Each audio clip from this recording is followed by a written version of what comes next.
Action Film Autopsy. Whoa! What up, everyone? Yeah. DJ Anubis here with you, the Meltdown Radio podcast. I am guest hosting the Action Film Autopsy with the one and only Ric Meyers. Kung Fu Santa himself is here.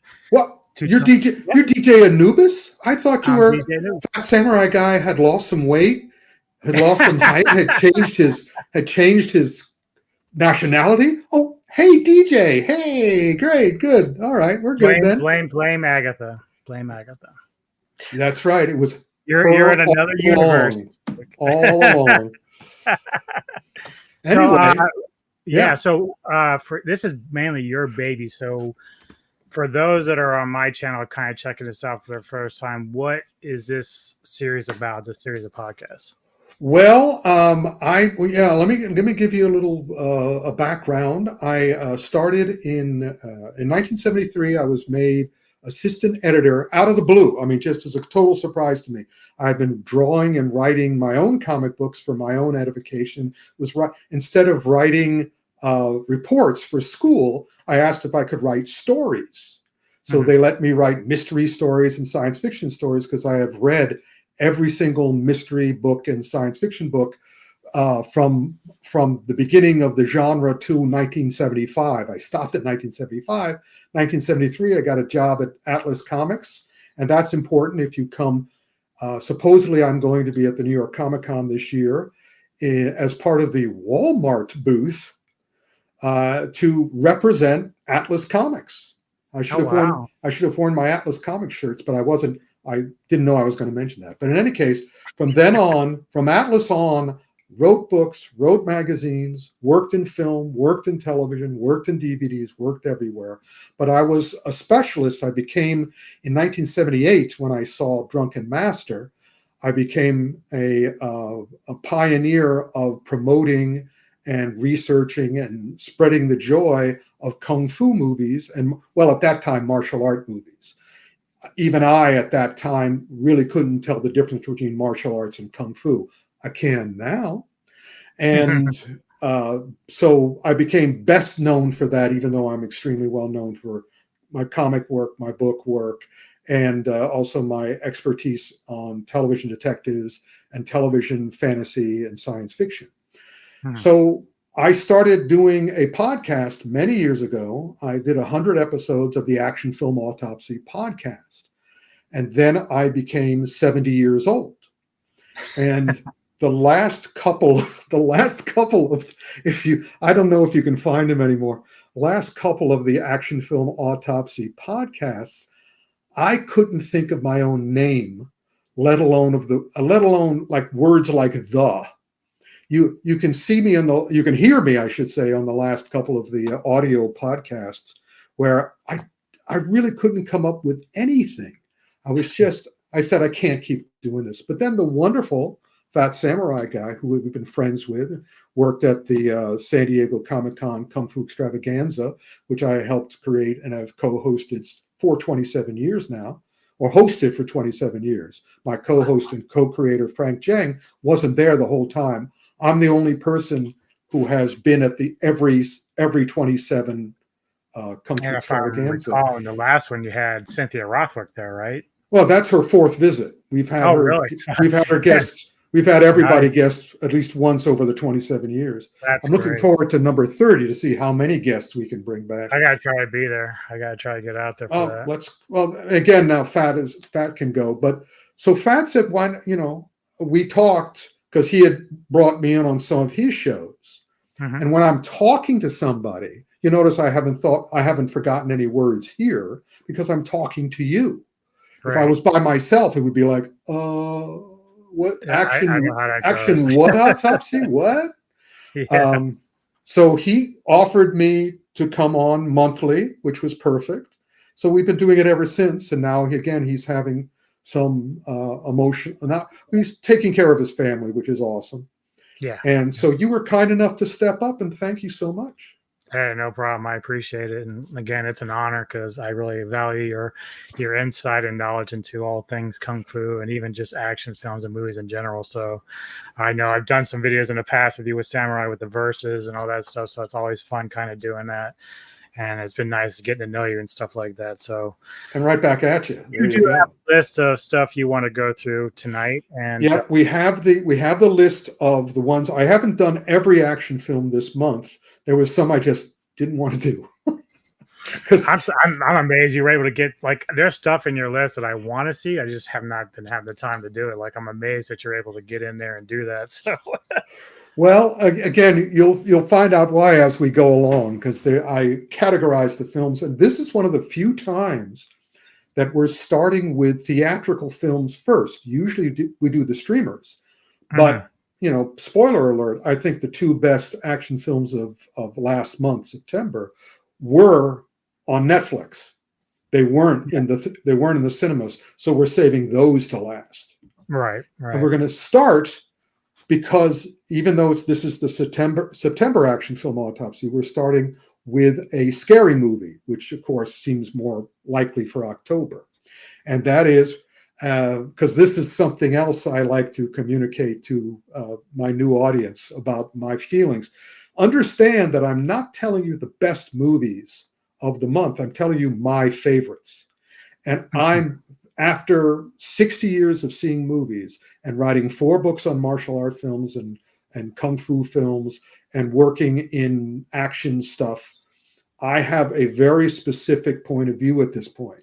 And I don't tolerate most of the things that most other people seem to tolerate. So I apologize in advance, but you'll see it as we go along. So Nothing to apologize for. There you go. Speak No Evil is a great example of I started writing about horror movies. And one of the first magazines I worked on was Movie Monsters, and then I worked on Famous Monsters of Filmland. So I was brought up in a period of time where slasher movies were not horror movies. I was there at the birth of slasher movies. I was involved with Friday the 13th. I put Friday the 13th on the cover of Famous Monsters of Filmland. Do you agree when they say that like Psycho is like the first quote unquote slasher film? Yeah, as a matter of fact, in one of my books, for 1 week only, The World of Exploitation Films, I have a horror section. And then I go over that history. And that, yeah, basically the first slasher movie was Psycho. Because at the time, people reacted to it unlike they react to now. Slasher movies are just so normal at this point. Yeah. I mean, I was astonished when they put Friday the 13th on television on prime time and with no editing. And because I was going, that never would have happened again. In Psycho, people were vomiting, people were fainting, but that was back in the 60s. Yeah. And now it's all changed. So I'm fascinated by what's happening now immediately, which is so many movies are being made thanks to the streamers. New movies, all the streamers are looking for surefire audiences. They're not trying to really break new ground. They're just trying to reach new audiences. The same old audience. They're trying to reach audiences. So they're going to be doing action movies. They're going to be doing slasher movies. They're going to be doing horror movies. Whichever has an audience, they will do. Superhero stuff, they'll do it. So it's interesting to see how now that, and also I've talked about this many times, I'm getting so tired of hit man and hit woman movies. I mean, according to Hollywood or according to filmmakers, and now thanks to Netflix, of course, it's not America, it's the entire world. Netflix is Indian, Chinese, Japanese, French, Spanish, everything, Italian, they do everything. Indian, yeah. But they're all doing the same stuff, but because everybody's doing it, the audience is beginning to turn away from the stuff that's the same old. And these new saturation a little bit. Yeah. So new directors like David Fincher and others are doing the same subject matters, but they're doing little twists on it. They're doing changes, which I really appreciate. I also really appreciated when people like Jordan Peele got involved with horror movies. and did it from a different point of view because those are fresh. So Mhm. what's and sort of encapsulating the whole change is Speak No Evil, because Speak No Evil was originally what was it, a Scandinavian, Danish. Danish. It was Yeah. a Danish film from just a couple of years ago. It wasn't like from 10 years ago. It was like 2 or 3 years ago. Yep. And I saw that. You saw that as well, right? Mm-hmm. So the question is, how did you like that? How did you like the originals? Loved it. I mean, it's dark, but Oh yeah, again, it's dark. that ending, man, it gets you. Like and that's why when you brought up how they just remade the U.S. version, which I love McAvoy, but I sit there and say to myself times like, man, this one is so good, this original one. Like, I wish it would have had time to breathe and get more traction, because that deserves just as much love as probably this one. It does get just as much love, but from a Does it? smaller audience. Yeah. Because what the streamers have discovered is that, and something that I've been saying all along from my very first magazine article, from my very first comic, from my very first book, if you look at the audience numbers, in other words, the reason so many slasher movies are made is that, again, the studios know they have a ready-made audience, but that's why there are no stars in slasher movies for the most part, because the studios can't afford them. They know for a fact that if they keep their budget below a certain amount, Yeah. they will make money. They will make a profit. That's why they keep making it, because they know they have the audience for it. But if you want to reach a large audience, you have to involve things that make the large audience happy. In other words, a lot of people like Dracula, but a lot more people like Sherlock Holmes and James Bond.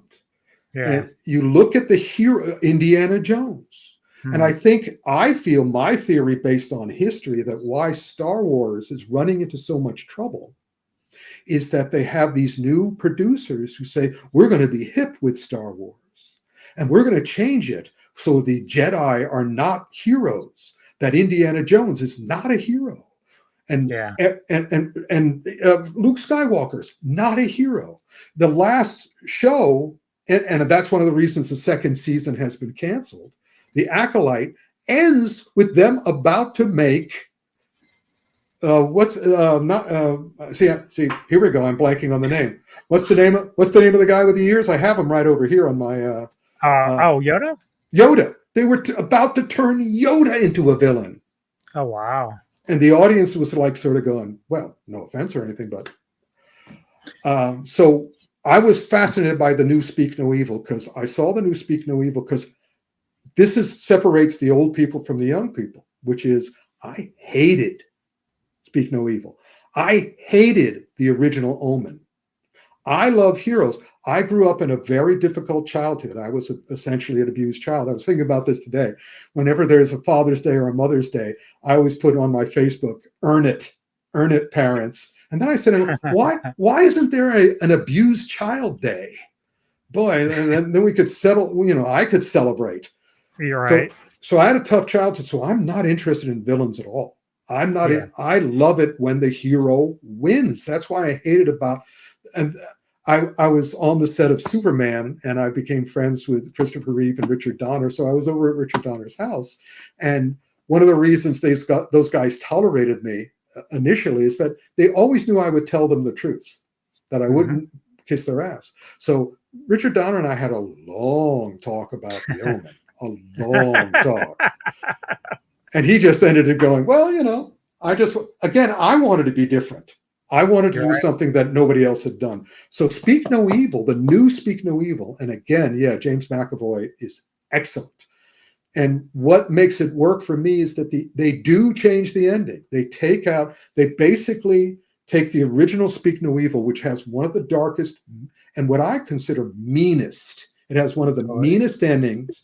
And also, I hated Alien Covenant because, again, it was hateful. It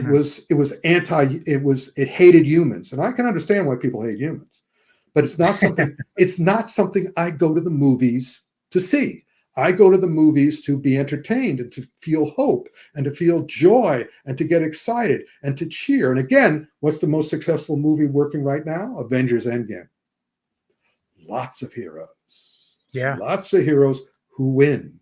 And they don't win easily. It's not, I don't like the hero who wins easily, but I do like the hero who wins because, as you know, I always not but all the guys who have seen me on Fat Samurai, I always distinguish between the people who love badass and me who loves good ass, great ass, wise ass, and smart ass. I like that's what I want out of characters, and that's what we're going to get to the end on Netflix.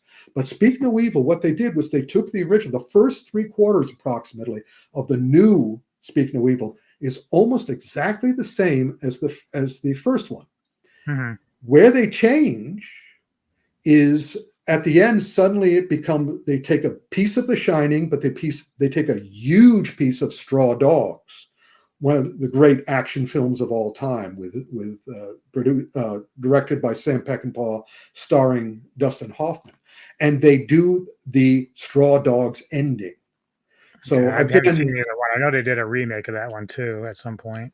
Yeah, but I ignored that one. That was awful. The original Straw Dogs is one of my favorite action films of all time. Because what I always talk about, also what I look for is I look for heroes that I can believe in.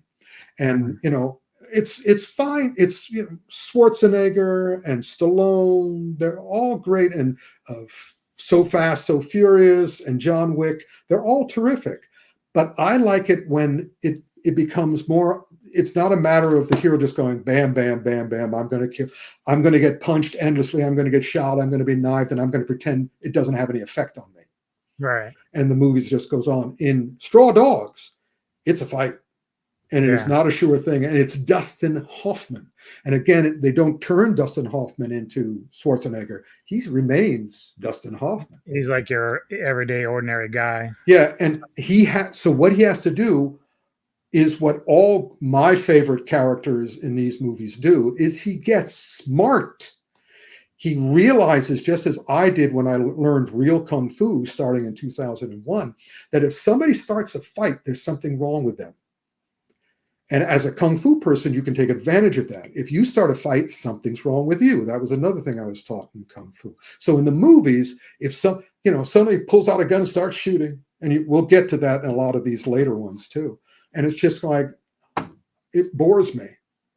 But when people do things, and especially now that we have all these wonderful movies, we're going to have a bunch of them here, where the female is the leading action star.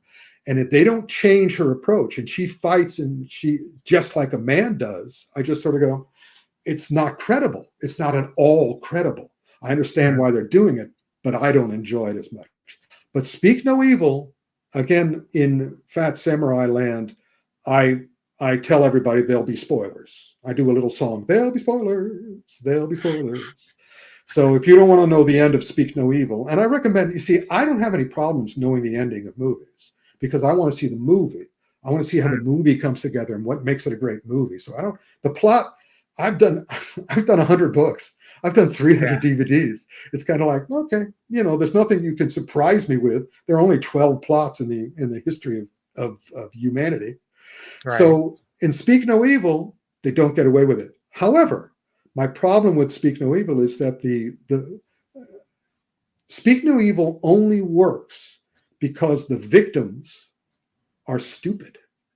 And that was true of the first one too. They were incredibly dumb. Was it more? Well, was it more that they were stupid, or I kind of saw them more as? Well, they were more Scandinavian. In other words, no. It seems like because they always seemed fearful of everything, and so but they still did incredibly stupid things. Right, but at the end, it's like they're kind of like, well, why are you doing this? He's like, because you let me.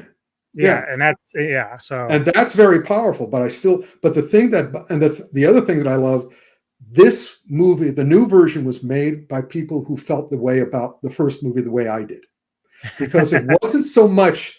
I didn't mind because they were so stupid in the first movie that the damsels in distress, even the guy was a damsel in distress. I didn't mind they got slaughtered. What I minded was the way they treated their children.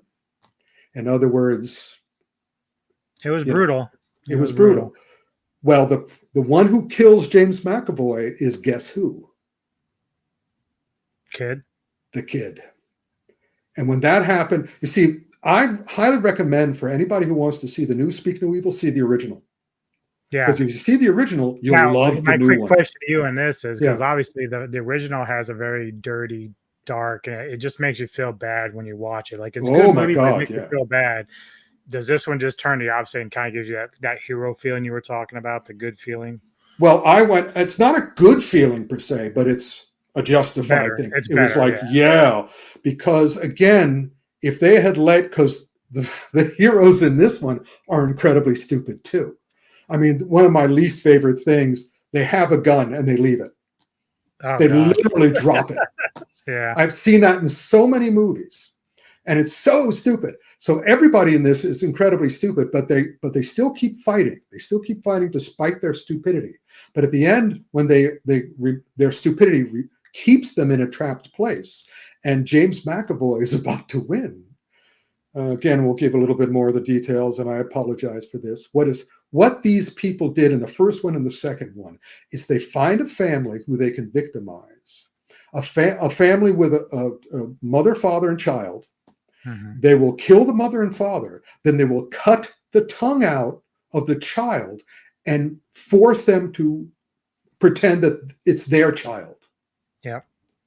So and the poor kid can't do anything because he has no tongue. So at the end of this movie, I mean, just hateful, depressing. The end of this movie, even though McAvoy is after the Shining situation, they have a Shining scene. Here's Johnny, except with James McAvoy's face. Wonderful performance as his part, and he's about to kill the thing. Suddenly he goes, bam, and the kid is behind him with a rock. Bam, bam, bam, bam, bam, and I'm going, yeah. Yeah, that's what you call smart. But I do not think this is going. I do not think this is going to be successful, because anybody who can see this movie can see the old one. It's easy to find not the old one, the 2-year-old one. But I strongly recommend make it a double feature. Watch them both and see the change that's happening, where people are beginning to go, yeah, we've got to get. I did a lecture. Yeah, there's my little picture. Oops, this is my little picture. My thank you from the Walt Disney. I did a lecture at the Walt Disney Company called The Art of Action. And I said, the way you make a great action movie is that you involve the audience. And in most of these movies, the audience is not involved. It's just what I call empty movement. It's just filling time. And it's interesting the way now a lot of the action things, and you'll see that in the Netflix movies I'll be getting to. But in order to get to the next movies, I've got to stop talking about just Speak No Evil and move on to the next one we're doing, which is Killer's Game. And The Killer's Game. The Killer's Game. This one, again, they do it because they can, because they think they have an audience. But this is one of the other problems with these movies, these hitman movies, because again, this is a movie that consists of entirely hit people. That's it. Every single character in this is a hit person. And the problem now is that there are so many hitman movies that it's just, you cannot guarantee the audience anymore. The impression Hollywood gives is that the world consists of at least 25% hitmen. We have 8 billion people on this planet, and movies are telling us like 2 billion of them are hitmen. And they're not. One of the first things that new hitman movie did, again, it was on Netflix by that great director. I think it wasn't Fincher. No, it wasn't Fincher. But where the leading character who pretends to be a hitman to get people who are trying to hire a hitman to give themselves away so they can be arrested, he says in the movie flatly, there are no hitmen, not the way you see in the movies. And I'm not sure if that's true, but it makes more sense than what Hollywood is showing us. So Killer's Game is a Hitman movie. And show the poster again. You can Okay. see it if you can. I usually, I can. Okay. Yep. It's again, we got Dave Bautista, and look at everybody else. Terry Crews, Scott Adkins, the wonderful, Marco Zaror, wonderful, Ben Kingsley. All of them are involved in killing each other. So at that point, who cares? And they all do the same thing, and they're all impervious. And and Dave Bautista again takes so much abuse that he would be dead 40 times over, but he shrugs it off. Wasn't the And plot like he was supposed to die from like natural causes, and then he put a hit out on himself? no, he was supposed to die from a disease. Yeah. And I have seen dozens of television shows and movies, literally dozens, with the exact same plot. A hitman finds out he's going to die, so he takes out a hit on himself by someone else. Then the doctor always calls and said, ooh, literally in this movie, it's the exact same reason. Nobody even changes up the reasons. They just say, there was a mistake in the lab and you're not going to die. But by then, they can't stop the killing. And so he has to fight. And so it's like this. And so at this point, I will introduce this concept, which is, I call these 4F movies. We have a lot of 4F movies on this episode. 4F movies is fast forward to the fights films. Fast forward to the fight films. Because that's another place, and I'll be saying this many times during this episode, that's the place where all these action movies are going wrong. Because if you're not fast forwarding to the fights, you're bored. Because they work on the fights. I remember Jet Li told me when I asked him the difference between working in America and working in Hong Kong, he said, well, if I work, or China, if I work in Hong Kong, we make the film in a month. 3 weeks out of the month, we're doing the fights. 1 week out of the month, we're doing the dialogue. But if I'm working in America, 3 weeks out of the month, we're doing the dialogue. And 1 week out of the month, we're doing the fights. And so at that point, all the problem is, and you can see it in most of these modern movies, especially something like, Killer's Game, they try to be clever, they don't succeed. It just becomes repetitive and boring. And the fighting is artificial. It is empty movement. I have to come up with new phrases for it. Yeah, I always say, does it fill time or does it waste time? And it's, you have to decide with Killer's Game, but already Killer's Game is not doing well at the box office because, again, I think the first people who saw it went, oh, we were hoping for something clever. We were hoping for something smart. We were hoping for something, that's involving, because the jokes are poor here. Everybody, that's another thing that I noticed when I see a movie and I see everyone pretending to be tough rather than being tough, because I've met a lot of very tough people in my life and they don't pretend to be tough. But in these movies, you can see them acting their heads off, pretending to be tough. In other words, yeah, here's being tough. I'm tough. And now this is the actors do. You know what I am, man? I'm incredibly tough. And it's like, actually, the guy who's actually tough doesn't even say they're tough. They just are, by the way they react to the attack. Again, a real hero does not attack. The other person attacks and they take advantage of the other person's stupidity. And how do they know they're stupid? Because they're attacking. But anyway, so Killer's Game was a grave disappointment. J.J. Perry was the director, and J.J. Perry is one of these new breed of action film directors who was a martial artist and a stunt person before they became a director. But the big difference with J.J. Perry is J.J. Perry is a 6th degree black belt in Taekwondo. And as we also learn in Kung Fu, Taekwondo is not even a martial art. Taekwondo is an intrinsically flawed sport forced upon the Korean people by the occupying Japanese. Oh, wow. So it is designed to be easily defeated. And the reason it is so popular and the reason you can get a 6th degree black belt so quickly is that it's easy to learn because it is intrinsically flawed. So I was watching Killer's Game, and it wasn't until today when I was doing the research on it that I sort of went, Taekwondo. That's why it didn't work, because if you're basing all your action on Taekwondo, then none of it's going to really be realistic or believable or acceptable. And that was true here. But Felix Betancourt did the fights in Killer, and he is the go-to guy for Netflix, even though this wasn't a Netflix movie. This should have been on Netflix. But I could tell by the way it's put together, it reminds me of something that would have showed up on Netflix for sure. So Felix had worked on the fights in Ghosted, Day Shift, and Gray Man, only one of which I enjoyed. I mean, Ghosted and Gray Man had great stars, but the fights were very disappointing. I thought Day Shift had some clever stuff in it, and that was the one that also had Scott Adkins in it. I mean, you'll see it's a small, small world in the action film industry at this point. But now let's get off of that and move on to Transformers 1. And we already got it in the background there. And this, I enjoyed this a lot. This was smart. This was clever. The dialogue was good. It was very self-aware. It was self-aware of the Transformers series, but also very loving of the Transformers series. But they're willing to give you the wink.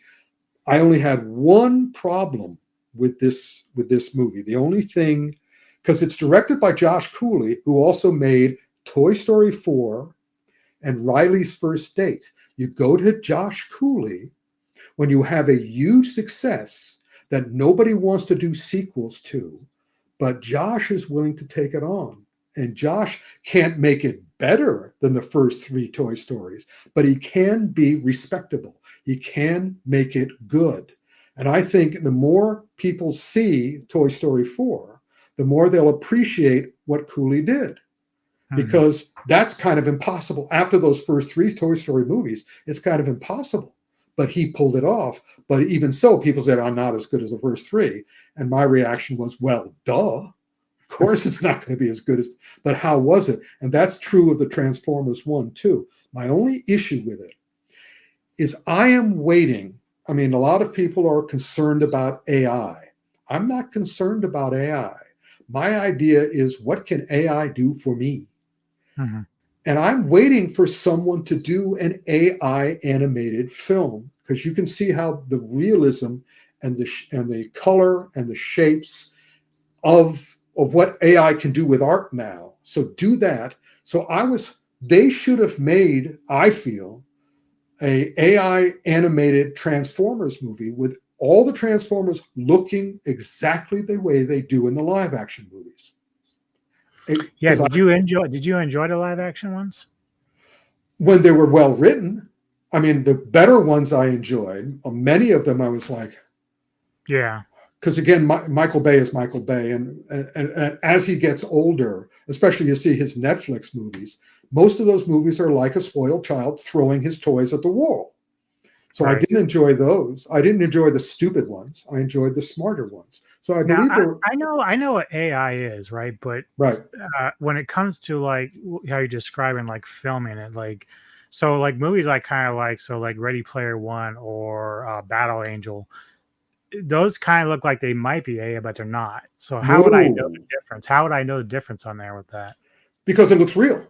It doesn't look like animation. It looks real. Okay, so it'd be just like basically animated stuff. Actually, like instead of being 3D, they're like 4D. AI, go to dbnart.com and look at their AI art. Yeah, I've seen some of those. Yeah, and it's like, wow. I mean, just super realistic but also perfected. Yeah. And if they do that in actual animation, it's kind of like, and you can see it on TikTok. They have all the animations of cats in beautiful clothing walking and dancing and stuff like that. And it's like it takes on an extra dimension, not just real. It's realer than real. And you can see every feather and every details and piece of fur. So that was my only disappointment with Transformers, but still very enjoyable. Action was good, but I always feel that way about animated movies. Animated movies have the best action, but the only thing the directors there is they have to give their characters weight, because animation can be weightless. And we're not. One of the things I should have talked about this time, but it really is an action film. And what was it called? The Lost Robot. Oh, Again, I am blank. you're pretty close. I know what you're talking about, though. Yeah. That is a beautiful, beautiful, beautiful movie. Very well done. Yeah. And getting very close to that AI hyper realism, but also beautifully written and beautifully executed.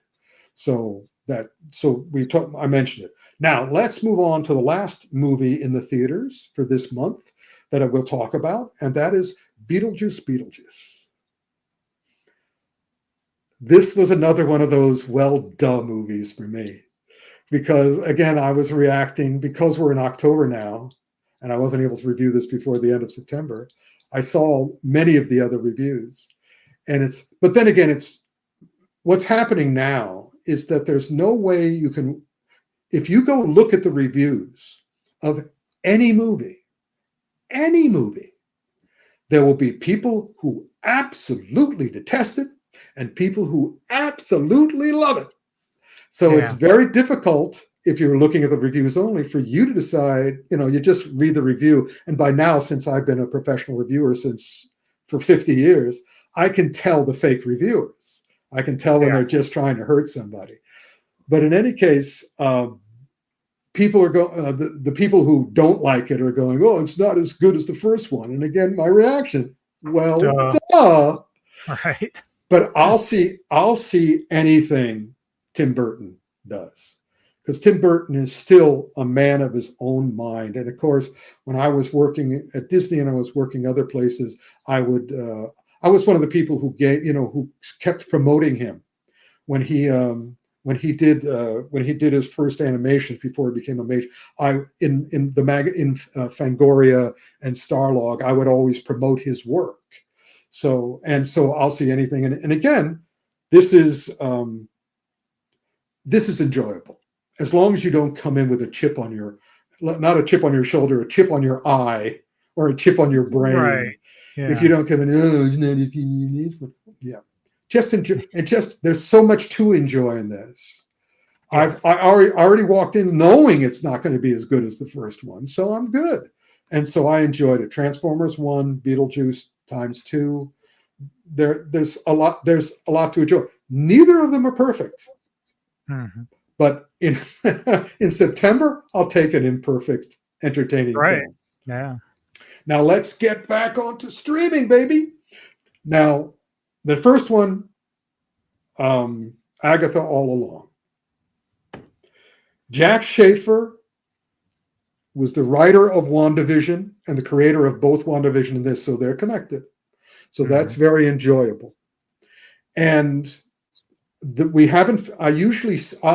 do my final review on it next month. Actually, in November. I'll have to do it in November, because it's the last episode was supposed to be on. Because it was supposed to be on Election Day. So now it's been delayed till deeper into November. But from what I've seen so far, I'm happy, because, of course, as a guy who started his career in 1973 in comic books and has worked at Marvel and with Marvel, I absolutely adored Marvel at its greatest. And I still feel it's an absolute crime that the Academy of Motion Picture Arts and Sciences did not reward Marvel for their unprecedented accomplishment, starting with Iron Man and ending with Avengers Endgame. I mean, that has never been done before in the history of cinema. And back in the beginnings of Disney, when he made the first fully animated full-length movie, Snow White and the Seven Dwarfs, they saw it in their wisdom. The Academy of Motion Picture Arts and Sciences awarded him an Oscar and 7 little Oscars. And here they do something else that is just astonishing. And the thing that always drives me crazy about hearing Coppola and Scorsese complain about it is that if you went to see Avengers Endgame, and I saw it 4 times in the theaters, you will see that it is everything you want cinema to be. It is the thing that brought people into the cinemas and had them all laugh, cry, and cheer at the same time. And they're going, oh, this stuff sucks. And I'm going, no, this stuff is genius. There are superhero movies that suck. And there are crime and mob movies that suck.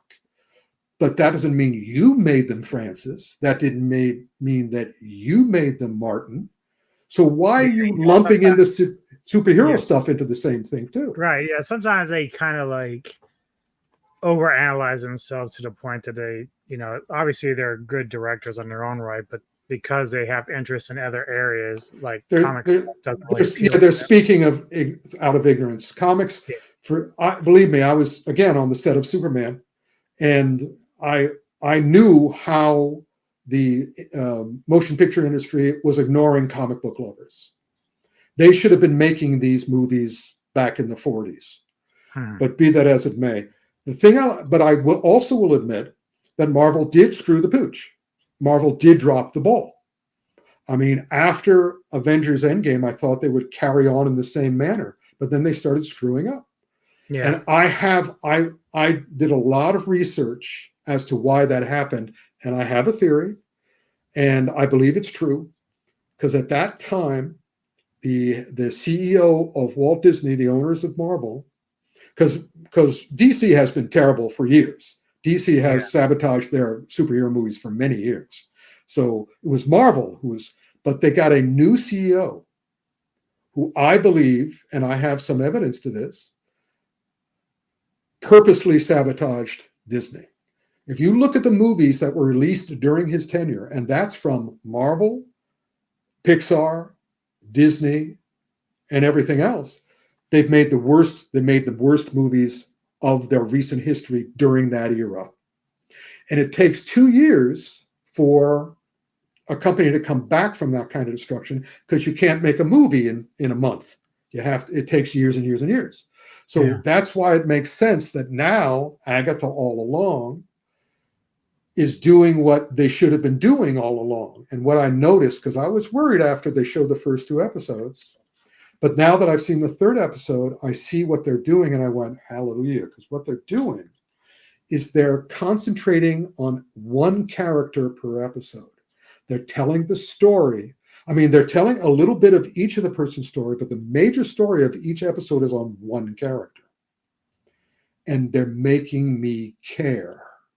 Now, these are witches. Why should I care if one dies? They made me care because again, smart writing and developing this thing, basically after all these years, I can tell when I have a director and a producer and a studio that goes, don't worry, Rick, we got you. We got you. Don't worry. Just keep watching. Did you like Deadpool and Wolverine? I loved it. Yeah, I loved it. I mean, from the moment, I'm Marvel's Jesus Christ. It's like I knew, and I've seen that twice. That's the first movie I've seen in the cinemas twice, because again, I wanted to be there to see, because basically I know it's a good movie when it makes me laugh, cry, and cheer. Deadpool, or as I call it, Deadpool-verine, it didn't make me cry, but it did make me laugh, cheer, and applaud. That's not something I did at Endgame. I didn't applaud, but they were so knowing, what's the greatest. They have to do. I mean, and that was the one great thing about our little opening. The opening of the action film Autopsy. The last thing on that opening is Blade. And the last thing is when he turns his arm. And I'm like going, yeah. So they have to do Blade now, because I know him as well. I mean, I met him I was on his panel at Comic-Con. So and I know he had a problem, but I don't think he has the same problems anymore. I think they could actually make a great movie with the real Blade. There is only one Blade. So I'm hoping that happens. So Agatha All Along, I strongly recommend. Just everybody's from yes. Just I don't want to cut you off, but I love Catherine Hahn, but I'm really curious. I'm a big Aubrey Plaza fan. How did she do so far? And it's great. That's another great thing about the show. The cast is amazing. Patti LuPone, all the people you've mentioned, Sasha, what's her name, from Saturday Night Live. Everybody's great. Everybody's terrific, and they just introduced Aubrey Plaza's main character in this latest episode, so that will carry on. And also, everybody's from WandaVision. The director's from WandaVision. The stunt coordinator's from WandaVision. The fight coordinator's from, well, actually, he's from Echo. He's from the Marvel series Echo. So everybody's good. And everybody's, I'm enjoying it so far. Cool. Which is not something I can say completely about the Penguin. Oh, wow. Really?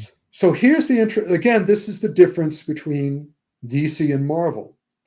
DC wants to, when at its best, when they're not handcuffed by a bad CEO, Marvel wants to be consistent. Marvel wants to build on their characters. DC doesn't give an F.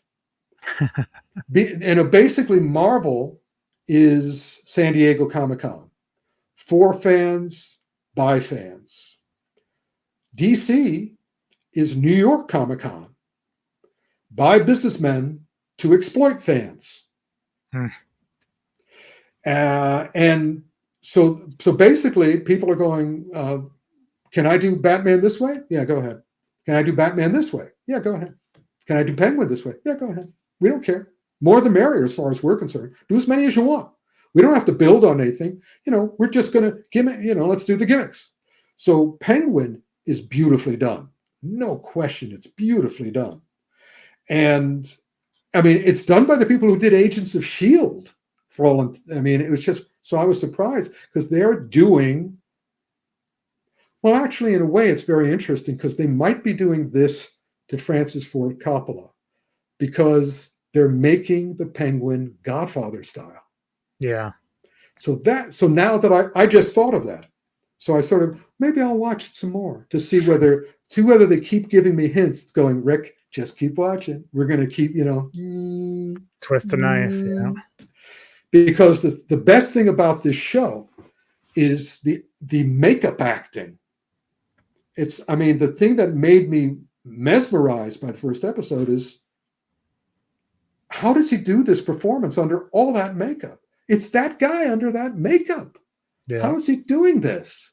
And it's awesome makeup because I started with Dick Smith and Rick Baker. I was promoting them in Starlog magazine. I put their makeup stuff on Famous Monsters covers. So the makeup in this was extraordinary and really great acting, but it's nothing I haven't seen before. It is Godfather. So it's kind of like, I've got Godfather already. I want Batman. I want the Penguin.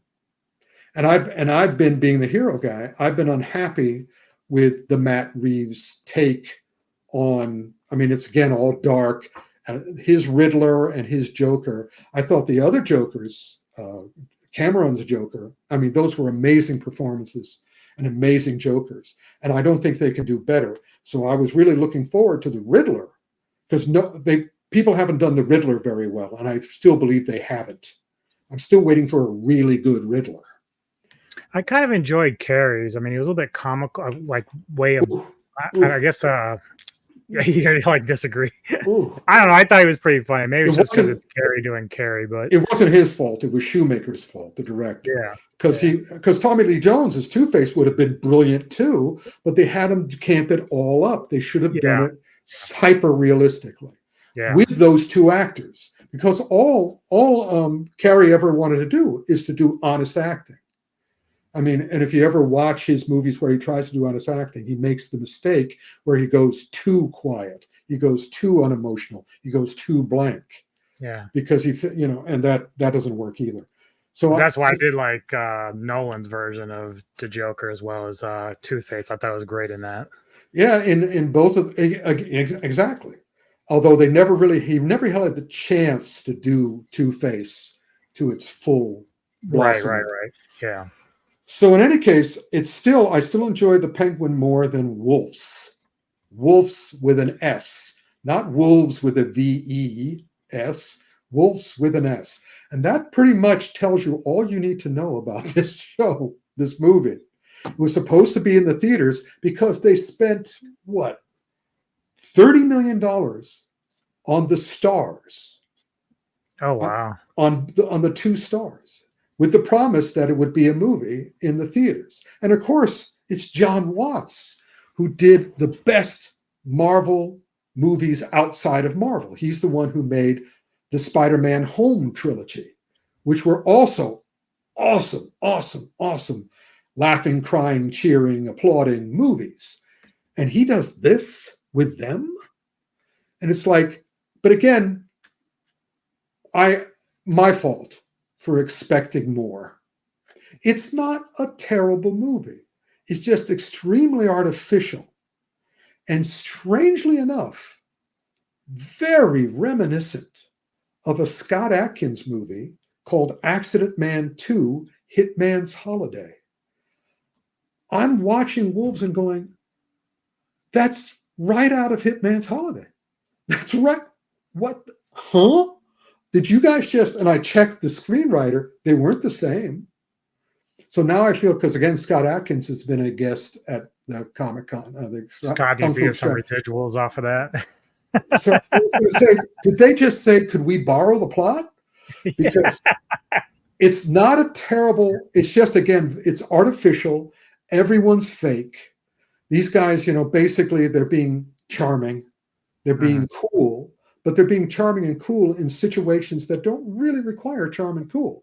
It's just kind of like, yes, I am this actor and I am this actor, and we're just going to do whatever we want because they paid us millions upon millions of dollars to just relax.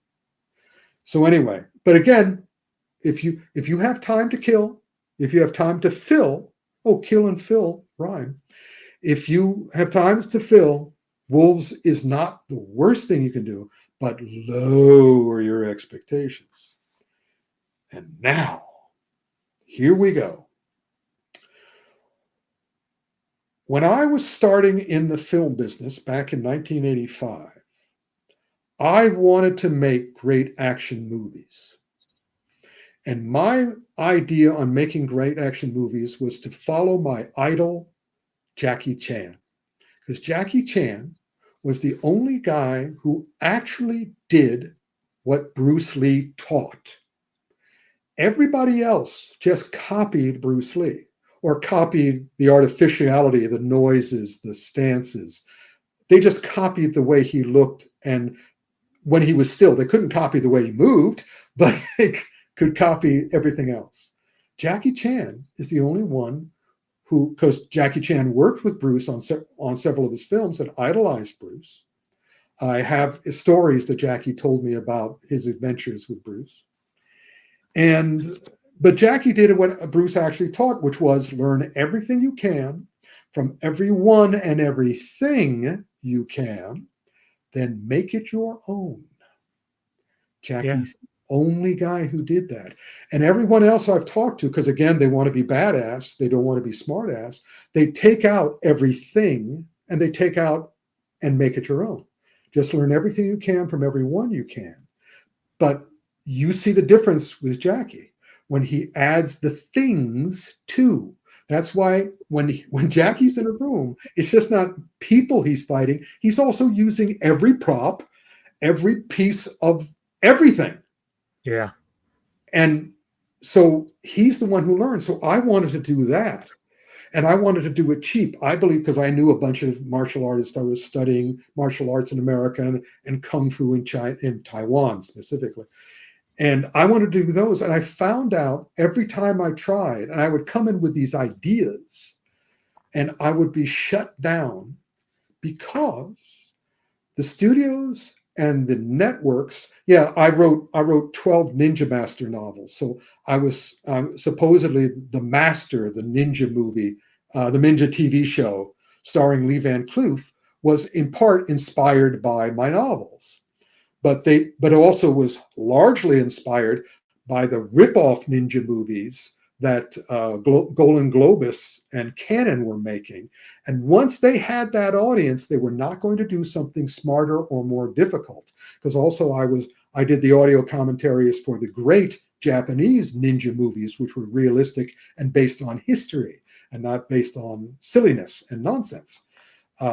So again, but they had their audience. So they were going to do. Funny you mentioned that because I rewatched Octagon the other day, and I forgot all about because I had seen that at the drive-in as a kid, and I forgot that Chuck had that like back voice narration going on, and I was like, man, that's really weird now that I watch it again. Like it's back then I didn't care, but now it's like really weird. And also, I was involved with those things too because I wrote the first novels I ever wrote were in the Destroyer series, Remo Williams. I wrote 3 of those, and I kept watching as Chuck kept not ripping them off. He kept, when he had the movie when he was with Mako, that was a Yeah. knockoff of the Destroyer, and I was Yeah. saying, cute. I also wrote the Dirty Harry novels, and Oh, really? I was Wow. very honored that Clint Eastwood, because in the contracts when I wrote the Dirty Harry novels, it said that any new idea I came up with, Clint could take it and use it. And sure enough, in one of his latter day Dirty Harry ones, he actually used some of my ideas. So again, thank you, man. Thank you. That was very sweet. Awesome.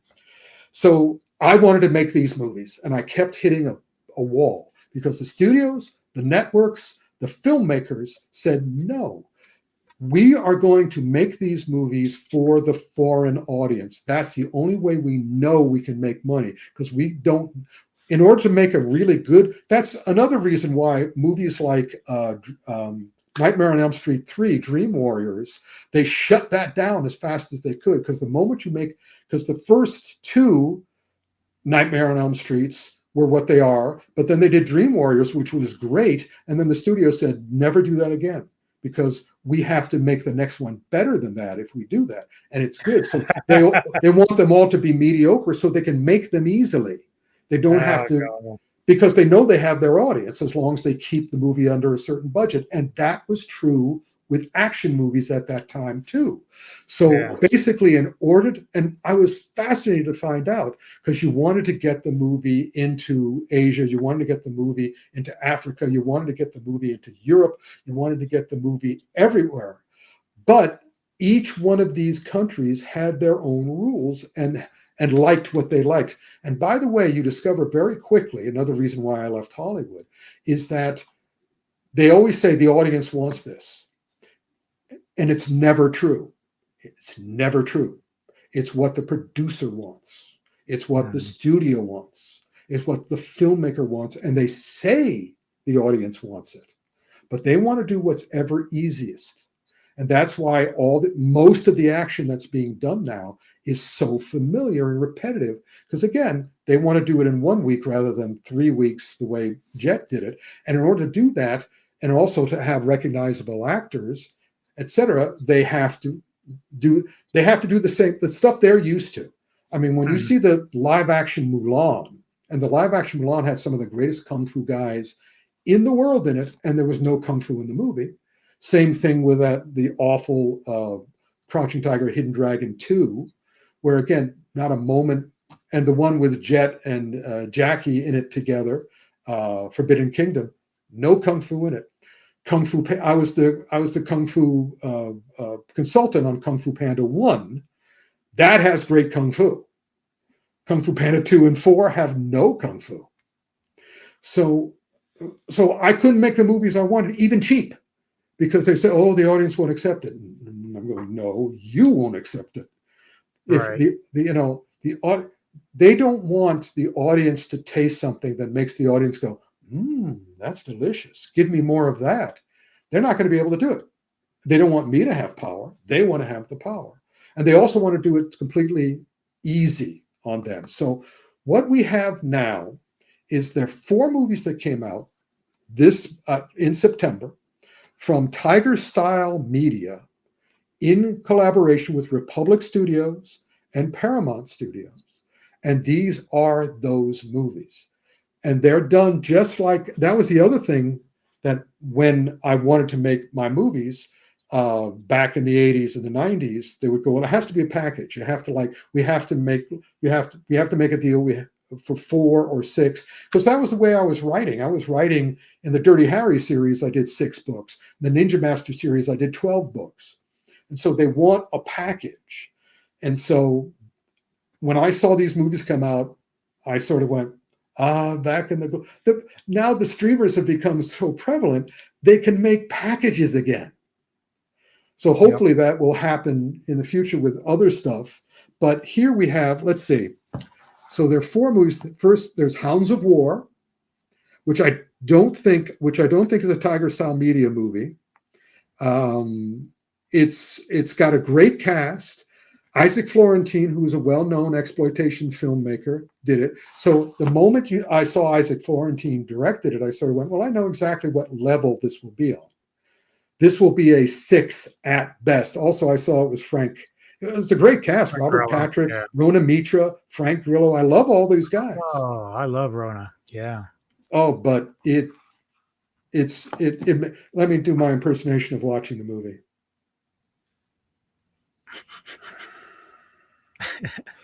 I'm tough. What a shame. What a shame. You know, it is what it is. It's, you know, they knew that they didn't have to. Yeah, I put a little forward review here. Standard operating badassery. Standard operating badassery. And not even standard. It's a little understandard. You can even see Grillo kind of going, oh, they're making me do this. You know, you can see Grillo kind of, I can imagine backstage, let me take over the choreography, would you? No. We've got a schedule to keep, Frank. We can't make it better. So again, fast forward to the fight film, a 4F film, 4F. So now we get into the, let's jump forward. Let's jump forward to the one that is in Tiger Style, which is Kill 'Em All 2. Kill 'Em All 2. Jean-Claude Van Damme. It's a sequel to a JCVD. It's a sequel to. This is an amazing movie. Really? Not because it's good. Because it is so obvious. Go back to that poster.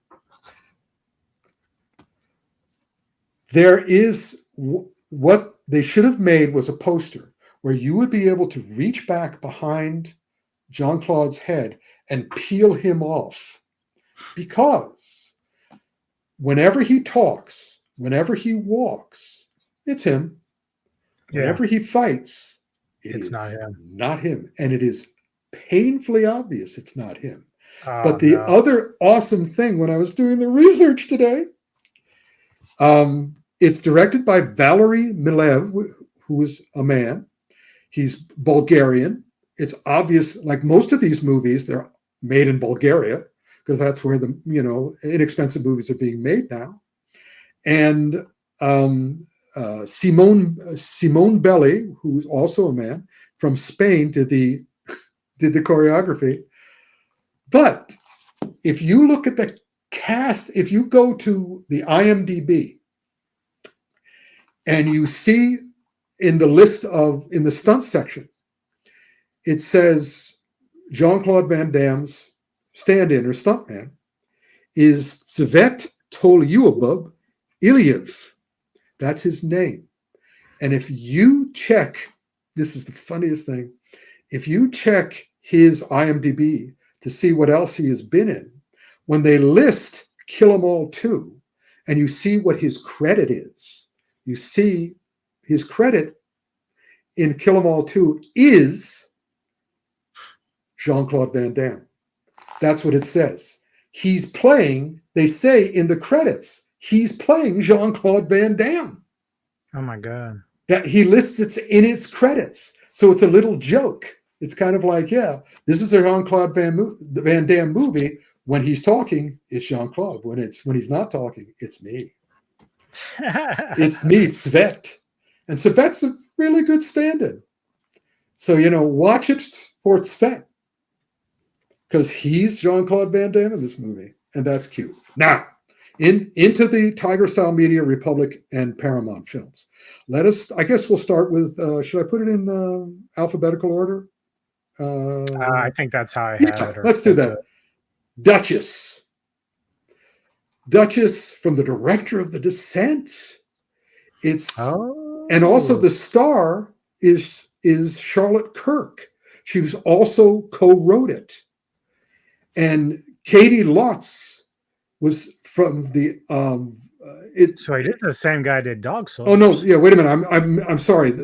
Yeah, it's the same person who this is all, whenever it's Tiger Style, it shares a lot of the crew members, and they're making them like at the same time or the next month. Duchess is Charlotte Kirk, who's the co-writer. Neil Marshall was the director who did Duchess. Dacio Caballero did the choreography, and obviously not in America. And they're trying to be cool. Now, I am trying to remember these movies are so interchangeable that there's a fight scene that I use as an example of how the fights in these movies are. These are very clearly fast forward to the fight films, because there's not a single line of dialogue that's interesting. Not one. God, why? But then we get to the fights. And these people try hard. They did try hard, but because they want to do a really good job. The actors want to do a good job. The director wants to do a good job. But the DP and the editor have to be a certain... Yeah, if you want to be a filmmaker, you can see the difference. You can have a good director, but if you don't have a good cinematographer and you don't have a good editor, you get fight scenes like you have in The Lockdown and Duchess, which is... What? In other words, one character will do a interesting punch, but then the next character will react in a way that's like inexplicable. In other words, she does the punch, the guy takes the punch. Oh no, there's a moment where the guy has back-fisted the maid, and the maid, and then our heroine punches the guy, and then the guy starts punching the heroine, and then the maid hits the guy and waits. She hits the guy, and she literally does this. Watch this. It's in a kitchen. The scene's in the kitchen. She hits the guy, and then she pulls back on the thing she hit him with. She hit him with a spatula or a spoon or something. She hits him. Then she pulls it back and just looks at him. And I'm going, and the guy looks at her and then punches her back. And she waits for the punch. All the fights in these two movies are like that. They're all like, they've got gaps between everything, and nobody acts realistically. Nobody does. I think I'm going to be talking about, I'll be getting to another movie that does the same sort of thing. Nobody acts realistically. That's another great thing you can tell from a Hong Kong film, an Indian film, and all the rest of it. They make the fight scene flow, and people react with both their brains and their bodies. Not so here. But as a fast forward to the fight film, sometimes you have to fast forward. I would watch the fights, especially Duchess and Lockdown. I would watch those fights on one speed, on the first speed, not a normal speed. Make them go a little faster, so the huge pauses, not the huge pauses, but the pauses in between actions aren't so obvious. Yeah. It becomes more enjoyable. And by the way, the plots are... You've seen all these plots before. That's another flaw of these, because that's the other thing that I couldn't do in the package of action films that I wanted to do in the 80s and 90s. Nothing could be original. Nothing. All of them wanted, whatever's been the most successful action movie that was out at that time, they wanted to knock off of that. They wanted it to be just like that. I couldn't do anything original, and no one can. And these guys can't either. All these plots, you'll recognize them. The same guys who did these also did last month's Art of Eight Limbs, which is a dead-on knockoff of Enter the Dragon. So it's here the Lockdown takes place. A bunch of people captured and put in a prison and have to do fights in prison. I know. Again, Indonesia will be very happy with this film. Philippines will love this film because, it's just like every other one.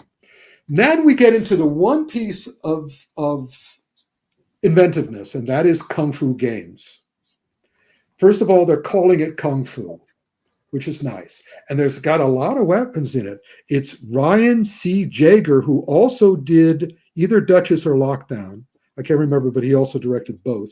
He's the director, and Sarah Chang is the stunt coordinator, she worked on Accident Man. That was actually good. That was good. So there's some really good martial arts in this, but they're the thing that makes them a little better than all the other was also their downfall, because this is a movie about a bunch of fighters who are captured by a megalomaniacal billionaire who puts them in basically cage matches. He puts them in his evil studio where he has them fight against many, many masked people. But the cool difference is that every single place they wind up is a knockoff of a kung fu film. Not just Enter the Dragon, but Five Element Ninja and Instructors of Death, Martial Club. I mean, they're very clear that they're doing this, but the problem, and also the Raid 2. They're on the subway car of the Raid 2. Now, I was going, oh, that's clever. But then they're doomed, because if they were able to become more clever and were able to do the fights and show the difference in the fight scenes and show the difference, they're not able to do. I mean, choosing from the best puts you behind the 8 ball. There's no way you're going to do a better job than the Raid 2, and they don't.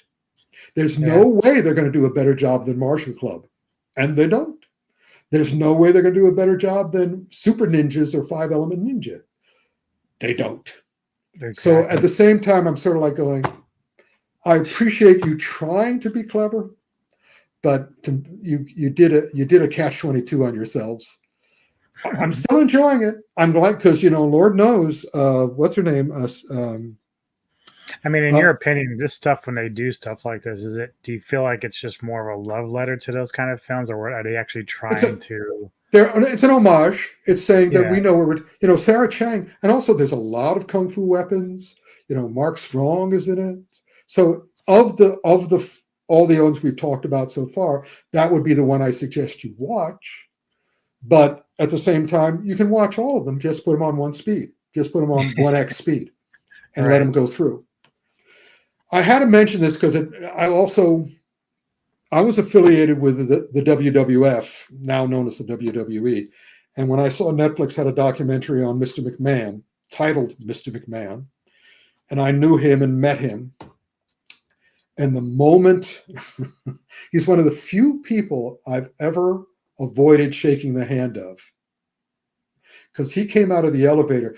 I was in the WWF's Super Bowl commercial, which was back in. As a matter of fact, if you go find it on the internet, in the scene which had Junkyard Dog, not Junkyard Dog. Why am I blanking on his name? Where he's the great guy. Oh God, I'm blanking. Oh, I hate it. I hate it when I blank. He's not working anymore.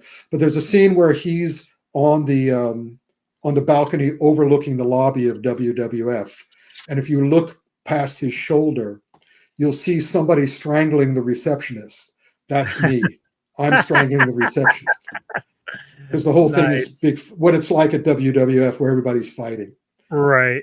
And so I knew him, and I knew the Rock. I knew the Rock. I don't know him anymore, but I met everybody on that commercial, and I was going to do a series of novels with their characters. What year was that you did that? Whatever the year the Super Bowl commercial was.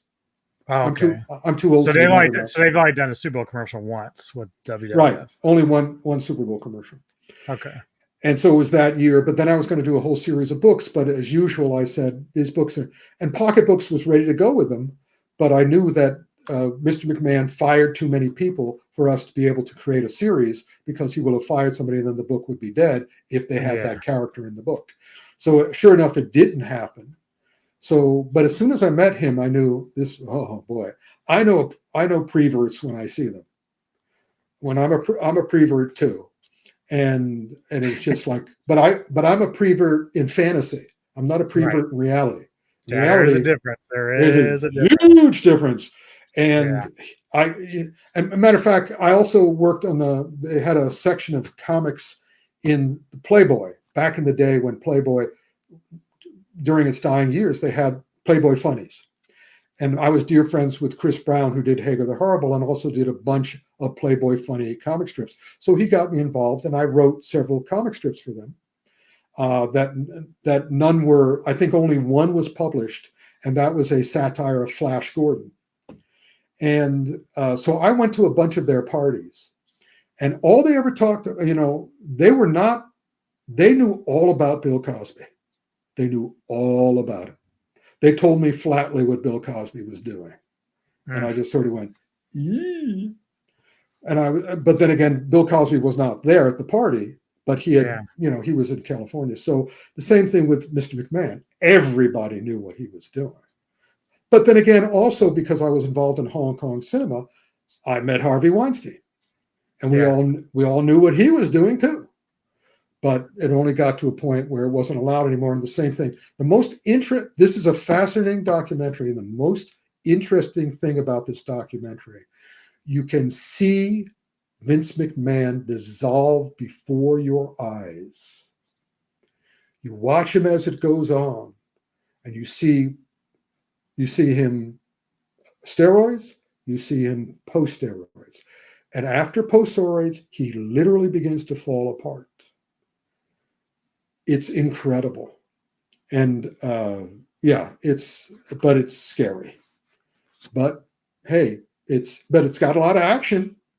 And it's realistic action. A lot of the complaints were like it was more of like a history on the WWE than it was mainly about his particular indiscretions. And so like some people were complaining like, well, we wanted to know more about what is going on with him. Like it was a nice little history lesson throughout the times, but some people were just not happy that it wasn't diving any deeper into anything. But I think part of that's because he's still under investigation, so I don't think there's a lot really. Yeah, exactly. But action film fans will enjoy the documentary because there is a lot of wrestling. Like wrestling. It's a great test through time and how he said, "Okay, let's do this and do this." Right. So now on to Netflix, which is quickly becoming. They've gone through their teething pains, where they basically gave everybody money and let them do what they want. But now they're letting big people do what they want, and the big people are coming in and doing better, because Netflix does not demand that you do what everybody else does. If you do what everybody else does, they'll take it. Yeah. Because they have the audience for that too, because they're a worldwide audience. Thankfully, now, one great thing about having 8 billion people on the planet is there's going to be 1 billion people for whatever you make. And so Netflix sort of like going, we'll do great stuff too. We'll do whatever the filmmaker wants to do. So sure enough, there are 2 films this month on Netflix that I recommend that you watch as a double feature because they're most interesting. One is Yin, one is Yang, and they are Officer Black Belt and Rebel Ridge. There's absolutely no question that Rebel Ridge is the superior film. However, Officer Black Belt is a Korean movie with a wonderful performance, directed and written by Joo-Hwan Kim, who did the Bloodhounds TV show for what that's worth, if you know Korean television at all, but also has Kim Woo-bin as the star, who plays a wonderful character. My only issue with this movie, he's a lovely, lovely, lovely character. All I ever wanted, Die Hard and Lethal Weapon were my 2 foundations for action films, because they had the 4 things that I look for in a good action movies: passion, compassion, effort, and emotion. If you have a hero who shows no effort or emotion, like Schwarzenegger, like Stallone, I'm unhappy. But those guys, Mel Gibson and Die Hard, Danny Glover. Not Danny Glover, the star, who I'm blanking, the one who's got Alzheimer's now. Oh, Bruce Willis. Thank you. Mm-hmm. See, this is what happened on the regular podcast. What's my name? I don't know. Anyway, yeah, those guys showed passion and compassion, emotion and effort and emotion. Because if you can believe me, I've shot every gun there was to shoot at the time when I was doing the Dirty Harry novels, because I wanted to know what it felt like. And also at the time when I met John Woo and I watched those movies. That's why Chow Yun-fat is the best gun fu actor of all time, because he shows it. Whenever he pulls a trigger, watch his face. because he's showing the two things you feel, or I felt, when I pulled the trigger, which was power and fear. Power and fear. When I pulled the trigger, because I know I could hurt people, I could hurt myself, I could kill people with this thing. So power, but also fear, because I'm a human being. So passion and compassion, but also effort. And also, it is not easy to shoot a gun, unlike virtually every movie that comes out. Only in Die Hard, only in Lethal Weapon, they show, there's virtually no movie that shows what happens when you shoot an automatic weapon, which is the shell comes out and usually hits the person next to them and burns them because the shell is really hot. Yeah. But no movie shows that.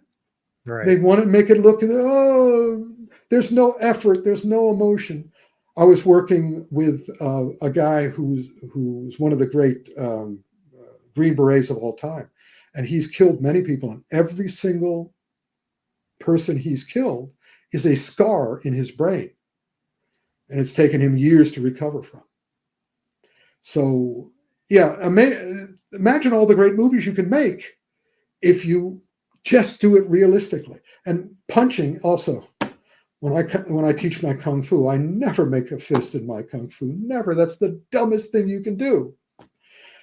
Because it's one of the most vulnerable parts of the human body, which you're using against one of the most invulnerable parts of the human body, except the eye. And that's what happened. Officer Black Belt starts really well because he is a black belt. You see him taking training, and of course it's a Korean movie, so it's what? It's Taekwondo, and but so you could see him trying to get better because he's realizing that Taekwondo is not working that well. And he has to find other ways to fight and defend, but he has a great soul. He really feels for the characters. But the movie, unfortunately, becomes Speak No Evil dark. It gets very dark. And I'm going, oh, I'm sorry. I wish you hadn't done that. I wish you had made everything the same level. But at least he wins at the end. However, the fighting at the end, halfway through, it's funny. It's like a Korean film I did, Mr. and Mrs. Mission or whatever it was called last month. The first fight in the movie is excellent, and then as the movie goes on, they become less and less. They become more about using time. They become more about filling time, then wasting time. And at the end, in the final fight in this, where he's going after a truly heinous villain, so you really want the guy, he starts fighting stupidly, which is the guy, he's trying to be smart at the beginning of the fight, and then he gets dumber and dumber and dumber. The more passionate he becomes. And he has no compassion, or else he gets smarter. And so there's a moment, and this always happens, where they're fighting close up. The villain has him by the throat. And I love, whenever I'm doing sparring, I always say, don't go for the beard. I tell my opponent, don't go for the beard. The beard is a trap. And guess what they do? Go for the beard. Yeah, and by the way, I wasn't lying. It is a trap. And so is trying to strangle somebody. Because the whole idea of good fighting is that if you get close to a good fighter, you're done. Because that's all the good fighter wants. Yeah, all the good fighter wants you to do is get close.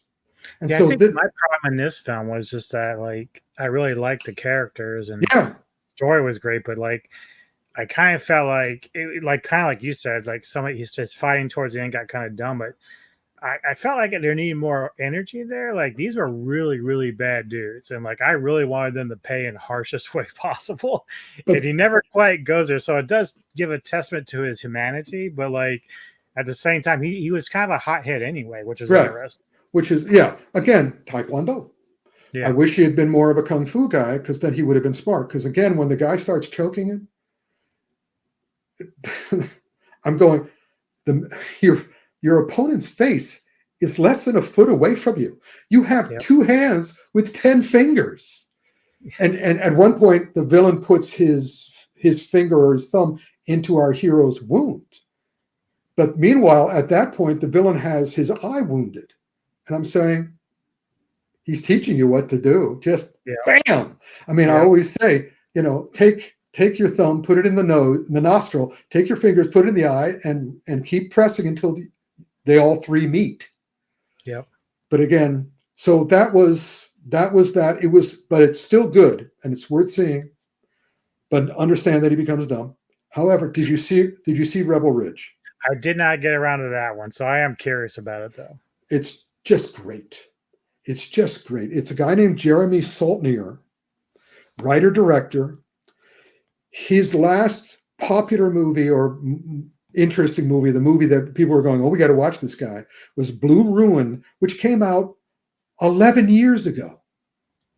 So apparently he couldn't get another good movie made until Netflix said, "We like that. Come do what you want." So what this movie is, Rebel Ridge, is basically his version of First Blood, Rambo First Blood, and Reacher. Because the leading character, played by Aaron Pierre, wasn't supposed to be Aaron Pierre. It was supposed to be the guy who one of the stars of the Star Wars, the new Star Wars trilogy, the African-American gentleman who I'm blanking on the name. If I can't remember Bruce Willis, I certainly can't remember this gentleman's name. But it's that guy. But then they ran into the pandemic, and he came out of it. Then he had family issues too. But they got Aaron Pierre, who played Malcolm X in the Genius TV series. Keith Woolard was the stunt coordinator who worked on The Harder They Fall. But it's all Jeremy Saltner. He came up with a concept for this character that the character remained consistent with. That every single fight this character does is consistent to what his desires are. And he is a military man trying to save people up against corrupt cops. It's a very challenging plot, but it's excellently done. It's just great, but the fights are also amazing. I've watched each fight at least 3 times because you see the leading character make a decision that he's not saying, "I will not kill any cop." He's saying, "I cannot kill any cop," because he's a military guy and he knows some of the cops are corrupt. He doesn't know they're all corrupt. But he says, the only way I'm getting out of this, the only way anybody's getting out of this is I have to find a way to defeat them without killing them. Yeah. And every single confrontation is beautifully done. And also you can see also times they have characters who play a Green Beret, but you see, if you know Green Berets, you see that the actor's not doing what Green Berets do. This guy is extremely well trained and does the military correct thing every single moment. There are some fight scenes where I'm just going, wow, this is the best stuff. And so when I heard, and I wasn't going to watch it originally because I thought it was just going to be a ripoff of Rambo. Yeah. But then I heard about everybody reacting to it, how good it was, and I watched it. And from the moment the first fight started, I went. Actually, from the very opening of the movie, something happens in the opening of the movie where the cop hits the bicycle tire that he's riding on. And I had never seen that in a movie before because normally they would have done it a different way. But this one, I felt his fall and I went, oh shit, this is a great movie. There's no question this is the best movie of the month, or at least of September. You'll find out at the end of the beginning of November or the end of October what I think the best one. So that's it, guys. Did you have the one from Haya, Longyun Town? Oh, I did. I forgot. I didn't write it down. Oh, I should have written it down because I did want to talk about it. It's the mysterious story of Longyun Town. It is a hoot and a half. Now look at that. It's a mystical movie, and that character is a mystic. It's like a Mr. Vampire movie, except a Mr. Zombie movie, and except it is lunatic. I had it written down somewhere. I can't remember where I wrote it down because I had the director's name. You can look it up. The director what's happening with the Chinese movies now is that the Chinese Film Bureau is letting people do whatever they want at this point. They're letting them do kung fu. They're letting them do individual heroes that don't have to be part of a team. And they're letting them do, for years, they wouldn't let them do Mr. Vampire movies because they didn't want anything mystical. So here, this movie is, this guy sort of went, screw it, I'm throwing everything at the wall. And he does it all. I was doing my impersonation of watching whatever it was, Hounds of War, Kill 'Em All. But this is my impersonation of me watching Mysterious Story. Yeah. Every single scene, every single shot, every single character. You can't, I can't say, I'm not going to say you can't predict this movie. I couldn't predict this movie. I didn't know what was going to happen next, but I was delighted by it all. Doesn't make much sense, but a mystical, a Chinese Taoist priest movie doesn't have to. Right. Because they're calling upon, Hong Kong limited their mystical movies to pretty much all the stories Sammo Hung's mom told him when he was a kid. But if you go into actual Chinese mysticism, it is bottomless. It is endless. It is an infinity. If you go into the universe, you go into side of yourself and examine yourself, they're both infinite. This movie, the director is sort of like going, I know more about this stuff than you do, buddy. And I said, I can tell you know more about this. So this is a delightful movie. I dare you to understand it. But I also think you'll enjoy it throughout if you understand that everything is a clue, everything is a mystical thing. And also you can see everybody who made this movie is loving it. They're all just sort of like eating it up, everything, every genre, every concept, and they're all doing it straight. They're not looking down on it. So nice. It's very helpful and hopeful to me. I can't believe I forgot to write that down. That's okay. That's a lot of stuff to try to keep track of for sure. So going forward, I know you do this like once a month, I think, with Samurai. Yeah, we do. Samurai Guy either at the end. It's either depending on his schedule. It's either the last day of the month, or the first day of the month. So, do you have any idea of the stuff you might be talking about next month? Or oh yeah, of course. I mean, I've already gone through what, because Netflix on YouTube, Netflix shows you what they're going to do next month. So yeah, I'm going to do it. And also I know what movies are coming out, major motion pictures. But because I had to do the research for this episode, it doesn't come off the top of my head at this point. That's fine. If Bruce Willis's name doesn't come off the top of my head, next month's movies don't come off the top of my head. I don't even remember him. Jesus. Yeah. But yeah, you can check my Facebook or whatever. And awesome. Anything else you got coming on your own time, or is it just? Yeah, but it's not anything at this point. There are several big projects, but I'll know more about it in the middle of October. And again, there's a possibility I may be a guest at the New York Comic Con, but there's a possibility I won't. So we'll see. Oh wow! Okay, cool. Yeah. Well, thank you for being here, and thank you for having me. To sit here with you. This is your baby. I'm just here filling in for the Samurai Guy. But before you leave, of course, people, you have to remember that. You want a piece of me? You want a piece of me? You want a piece of me? Oh, you want a piece of me? You want a piece of me? You want a piece of me? You got it! Get a piece of Rick. That's right. Get a piece of the Kung Fu Santa. All the stuff is it's selling out over at the Chimera Publishing on.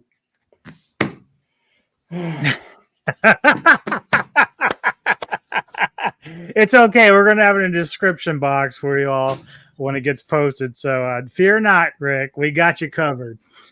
Well, no, I have to live with me. So, it's kind of like, come on, you can't remember the name of the most popular sales site in the world? What is the popular sales site? It's not PayPal. eBay. I knew I could remember PayPal. I couldn't remember eBay. It's okay. Chimera Publishing on eBay. I go through this all the time. Like, it's funny because DJ. you have so much knowledge on this stuff, and like when I go do my own reviews and stuff, like I can never word it as eloquently as you do, and half the time I can't even draw. I have to put a lot of notes. Like you have some notes, I have a lot of notes. Yeah. And so yeah, it's just crazy. Like I'm just like, so I forget different things than you do. You forget some of the easier stuff, I forget all the difficult stuff. But yeah, thank you for allowing me to sit down with you and do this. This was a lot of fun. For the people that are watching, please hit the like button, subscribe, and please go to the Fat Samurai Guy's channel and do the same. He will have this up on his channel as well. And please find this man's work and the books he's written and stuff like that, and go and buy it all and give him lots of money. He needs it. No, I don't. I'm sharing it though, because I'm getting rid of all these wonderful memorabilia that I have no use for anymore. So I mean, we got beautiful artwork, signed posters, all pictures, everything. So yeah, nice. check out the room. Yep. Rick, hang around for a minute, and for the rest of you, thank you all for tuning in and checking this out, and we'll see you next time on the Middletown Radio Podcast.